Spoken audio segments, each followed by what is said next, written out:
1. నియంత్రించలేని వ్యక్తిని నియంత్రించడానికి ప్రయత్నించే వ్యక్తి.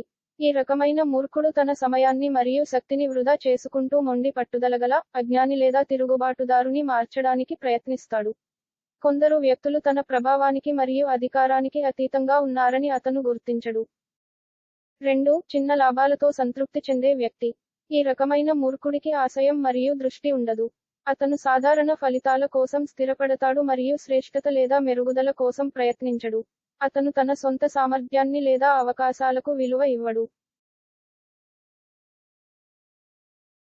3. శత్రువులకు విధేయతతో నివాళి అర్పించేవాడు. ఈ రకమైన మూర్ఖుడు పిరికివాడు మరియు బలహీనుడు. తనను అంచివేసే లేదా హాని చేసేవారికి అతను తన గౌరవాన్ని మరియు సంపదను అప్పగిస్తాడు. అతను తన హక్కులు లేదా ప్రయోజనాల కోసం నిలబడడు. 4. స్వతంత్రంగా ఉన్న స్త్రీలపై తనను తాను విధించుకోవాలని కోరుకునే వ్యక్తి. ఈ రకమైన మూర్ఖుడు అహంకారం మరియు అగౌరవపరుడు.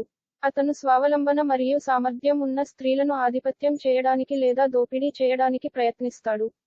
అతను వారి స్వయం ప్రతిపత్తిని లేదా సమ్మతిని గౌరవించడు.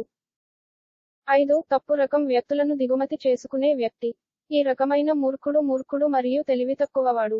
అతను ఉన్నతమైన లేదా ప్రభావవంతమైన వ్యక్తులను బాధపెడతాడు లేదా బాధపెడతాడు. వివిధ పరిస్థితులలో సముచితంగా లేదా గౌరవంగా ఎలా ప్రవర్తించాలో అతనికి తెలియదు.